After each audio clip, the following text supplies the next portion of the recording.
24일 오전 넷플릭스 오리지널 예능 신세계로부터를 연출한 조효진, 고민석 PD의 인터뷰가 화상으로 진행되었다. 11월 20일 공개된 신세계로부터는 누구나 꿈꾸는 세계, 유토피아에서 일어나는 예측 불허의 사건들과 생존 미션, 대결, 반전의 이야기를 담은 신개념 가상 시뮬레이션 예능이다. 이승기, 은지원, 김희철, 조보아, 박나래, 카이가 출연해 6일 동안 신세계라는 섬에서 벌어지는 일을 다룬 이 예능은 남해 멤버 각자에게 드림하우스를 제공, 신세계의 전용 단말기 제공, 양이라는 단독 화폐 단위 사용 등의 규칙이 정해진 가상세계를 신박하게 풀어냈다.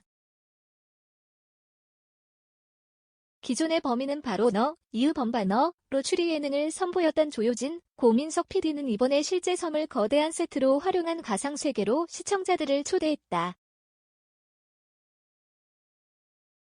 재미있는 예능을 만들고 싶었다는 심플한 이유를 밝힌 조효진 PD는 동화 같은 신세계를 만들고 출연자들을 들어가게 해 자연스러운 모습을 뽑아내려 했다. 재미를 기본으로 했지만 결국 가상세계를 통해 현실 세계를 돌아보게 되는 프로그램이 되었다라며 신세계로부터의 의미를 이야기했다. 그러며 예전부터 버라이어티의 방향성에 대한 고민이 많았다. 개인만 계속 보여주는 걸로 버라이어티를 유지하기엔 시청자들의 눈높이가 많이 높아졌다. 이제는 메타버스로 개념이 확장되고 있는데 예능도 발전하려면 가상 공간을 연결시켜야 할 것 같다. 예능은 상상력의 집합체여야 한다고 본다라며 가상세계를 구현하여 새로운 예능을 선보이게 된 이유를 설명했다. 가상세계에 대한 조효진, 고민석 PD의 의지와 고민, 실행은 사실 오래전부터 있어왔다.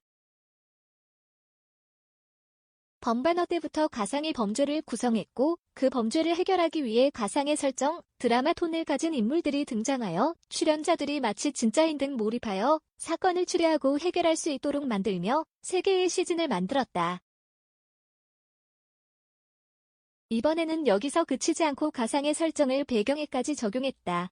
단독의 룰과 질서를 가지고 있는 가상의 세상 안에 가상의 설정을 가진 인물이 등장, 출연자들과 유기적인 관계를 가짐으로써 가상의 현실이 오히려 리얼리티가 되는 아이러니하면서도 신기하고 재미있는 경험을 시청자들이 할 수 있게 만들어내었다. 동화 같은 신세계 구현을 위한 제작진들의 노력과 스케일은 대단했다. 전용 휴대폰 단말기, AI 홀로, 각자의 집, 이런 모든 것이 담겨진 섬까지 고민석 PD는 멤버들이 보자마자 현실과 다르게 느끼길 원했다. 자신만의 신세계라고 느끼게 하고 싶어서 각자의 요구 조건을 충실하게 반영했고 회차가 거듭될수록 새롭게 등장하는 판타지적인 소품과 공간도 신경 써서 만들었다며 디테일에 신경 써 설정한 초대형 세트를 설명했다.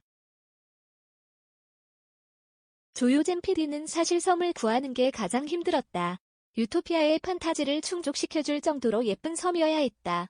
원래 예쁜 섬이어야 꾸미기가 가능했는데 외도의 보타니아 섬이 가장 최적이었다. 섬 자체가 경관이 좋았고 관리가 잘 되어 있었다. 여기에 집 세팅을 하면 잘 어울릴 것 같았고 그 덕에 제작진과 출연자 모두가 만족스러운 세팅이 가능했다며 실물 유토피아의 배경인 보타니아 섬에 대해 이야기했다. OTT에서 공개된 리얼리티 프로그램 중 가장 디테일이 돋보이는 작품들을 연달아 공개한 조효진, 고민석 PD는 엄청난 카메라를 썼다. 전체 카메라 대수가 100도 넘는다.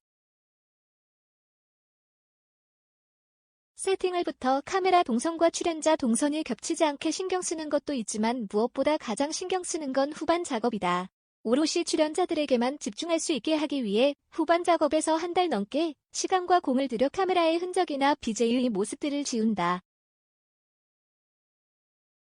라며 오직 출연자들만 존재하는 것 같은 화면의 비밀을 밝혔다. 또한 홀로 AI라는 것도 나오는데 누가 봐도 제 목소리이긴 하지만 가상 공간에서 PD가 출연자와 소통하는 건 안 어울리는 것 같아서 장치를 마련했다. 며 작은 설정이지만 작품 속 세계관을 위해 신경 쓴 부분을 이야기했다. 고민석 PD는 이번에는 특히 CG에도 신경을 썼다. 판타지 신세계를 구현하겠다는 의지를 표현하고자 했다며 작품 속 마법 같은 설정을 위해 공들인 부분을 이야기했다. 한번 공개할 때 시리즈의 전편을 공개했던 넷플릭스의 공식과 달리 신세계로부터는 일주일에 2편씩 공개하는 새로운 전략을 선보이고 있다. 2018년 처음 넷플릭스를 통해 범바너 2를 공개하며 당시에는 최초였던 리얼리티 프로그램의 전편 공개라는 파격적인 방식을 택했던 제작진과 넷플릭스는 몇 년에 걸쳐 시리즈를 공개하며 리얼리티 예능이라는 장르의 소비 행태에 대한 많은 고민을 해왔다고 한다. 처음에는 1화부터 마지막까지 이어지는 드라마 같은 스토리가 있었기에 한 번에 공개하는 게 좋은 전략일 수 있겠다는 생각을 했었지만 리얼리티라는 장르의 특성상 세계관과 룰을 받아들이고 캐릭터에 대해 이야기하고 입소문을 타며 점점 퍼지는 자연스러운 로딩 시간이 더 좋지 않을까라는 생각을 하게 되었다고. 조효진 PD는 이렇게 2회씩 공개하는 건 처음에 좀 손해보는 게 있기는 하다. 넷플릭스의 랭킹 집계 방식에서 시청 시간이 많은 비중을 차지한다. 그러다 보니 한꺼번에 내보내는 것에 비해 쪼개서 내보내면 순위에 빨리 오르지 못한다는 아쉬움이 있기는 한데 이런 실험을 해보는 건 발전적인 과정이라 생각한다며 당장의 프로그램 인기 순위에 연연하기보다 시청자의 입장에서 좀 더 잘 즐길 수 있는 방법으로 제공하는 방법을 고민하고 있음을 밝혔다. 그러며 넷플릭스에도 재미있는 예능이 있다는 걸 생각해 주시면 좋겠다. 요즘 한국의 드라마들이 너무 잘 되고 있어서 좋은 상황인데 그 와중에 한국의 예능도 보시면서 기분 전환이나 활력제가 되면 좋겠다며 관심과 시청을 당부했다. 당장 외도 보타니아 섬으로 떠나고 싶은 여행 욕구와 추운 날씨지만 화면 속 출연자들의 행복한 모습을 보며 대리만족하게 되는 즐거움뿐 아니라 나도 저기 가서 냥을 벌기 위해 요가도 하고 판도라의 상자를 찾기 위해 섬 곳곳을 뒤지며 저들과 함께 게임하고 싶다는 생각을 하게 하는 신세계로부터는 여러모로 여운이 많이 남는 예능이다. 당연히 다음 시즌에 대한 기대감도 갖게 하고 있다. 조효진 PD는 섬을 준비하는 데만 2달 넘게 걸렸다. 새로 지어야 하는 것도 많았고 디테일하게 다듬어야 할 게 많았다. 실제 보타니아에서 협조를 잘 해주셔서 시즌 1에서 생각보다 특별한 공간으로 탄생할 수 있었다. 한 번 더 국내에서 시즌을 진행하면서 노하우를 더 쌓고 어떤 출연자가 와도 실제라고 느낄 수 있게끔 내공을 쌓고 싶다며 시즌 2에 대한 욕심도 조심스레 드러냈다. 고민석 PD는 시즌 2가 이어질 수 있는 단초는 마련해놨다. 하지만 늘 그렇듯 시청자의 환호가 있어야 다음 시즌이 결정된다. 이번 멤버들의 호흡이 너무 훌륭했고 성향도 잘 알 수 있게 되어 만약 다음 시즌을 하게 된다면 더 많은 미끼도 던져줄 수 있고 시즌 1에서 못했던 걸 시즌 2에서는 할 수 있을 것 같다며 더 흥미진진할 시즌 2를 기대하게 했다.